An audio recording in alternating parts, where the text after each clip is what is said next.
রাজধানী ঢাকা সহ সারা দেশে সিএনজি গ্যাসের তীব্র সংকট দেখা দিয়েছে। তরলীকৃত প্রাকৃতিক গ্যাস সরবরাহ ব্যাহত হওয়ায় রাজধানী সহ এই সংকটে চরমে পৌঁছেছে। ফিলিং স্টেশনগুলোতে ঘন্টার পর ঘন্টা অপেক্ষা করেও মিলছে না সিএনজি। এতে চরম ভোগান্তিতে পড়েছেন সিএনজি চালিত যানবাহনের চালক, গণপরিবহন খাতের কর্মী ও যাত্রীরা। চালকদের অভিযোগ, গ্যাস সংকটের কারণে তারা যাত্রী পরিবহন করতে পারছেন না। গ্যাস সরবরাহ স্বাভাবিক না থাকায় লোকসানের মুখে পড়েছেন সিএনজি ফিলিং স্টেশনের মালিকরাও। কারিগরি সমস্যার কারণে জাতীয় গ্যাস গ্রিডে গ্যাস সরবরাহ সাময়িকভাবে বন্ধ রয়েছে। এতে জাতীয় গ্রিডে দৈনিক প্রায় 450 মিলিয়ন ঘনফুট গ্যাস সরবরাহ কমে গেছে।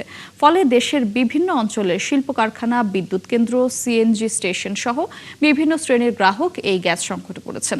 গ্যাসের সরবরাহ কমে যাওয়ায় ভোগান্তিতে পড়েছেন আবাসিক গ্রাহকরাও। গ্যাসের সিরিয়ালে আসছিলাম 2 ঘন্টা ধরে, পাম্পের ভিতরে ঢুকছি 2 ঘন্টা পরে।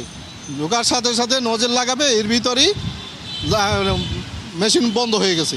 আর আজকে 9টা থেকে এই পাম্পে অবস্থান করতেছি, কোনো গ্যাস পাচ্ছি না। জিজ্ঞেস করতেছি গ্যাস কখন আসবে, ওনারা বলতেছে যে 4টা 5টা হইতে পারে এবং নাও হতে পারে।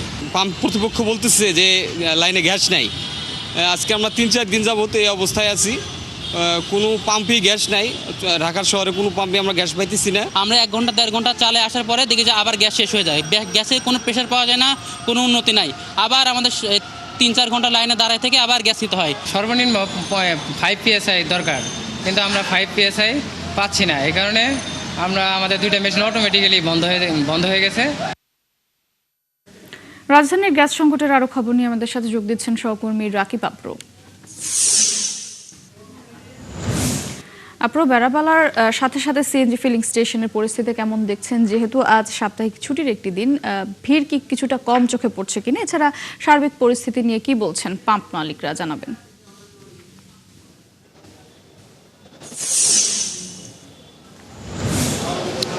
মোটরসি পরিস্থিতির আসলে কোনো উন্নতি হচ্ছে না।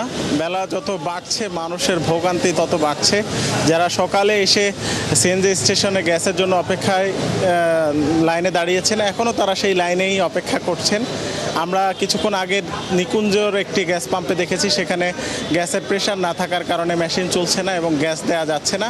এখন তেজগাঁওয়ের সাউদার্ন সিএনজি স্টেশনে আছি, এখানেও আসলে একই অবস্থা। সকাল থেকে তাদের মেশিন ঘুরছে না এবং গ্যাস সরবরাহ তারা করতে পারছে না। আমরা কর্তৃপক্ষের সাথে কথা বলেছি, তারা বলছেন যে তাদের স্বাভাবিকভাবে 10 থেকে 15 PSI গ্যাস সরবরাহ থাকার কথা, কিন্তু সেখানে এখন 2-3-এর মধ্যে আছে গ্যাসের প্রেশার।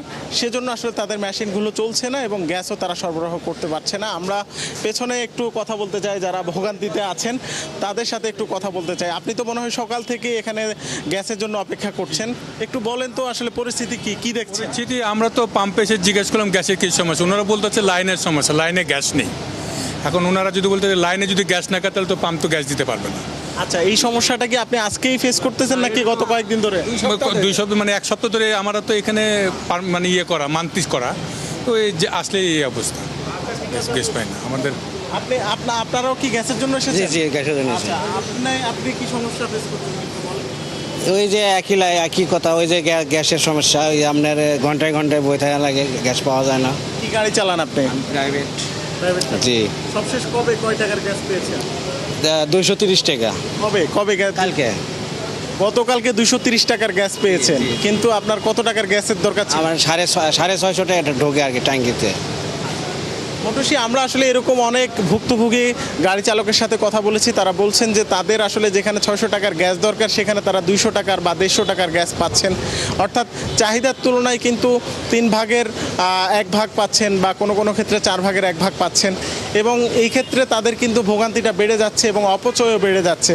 অর্থাৎ জি, ধন্যবাদ আপনাকে আপ্রো। দর্শক, রাজধানীর গ্যাস সংকটের খবর জানাচ্ছিলেন সহকর্মী রাকিব আপ্রো।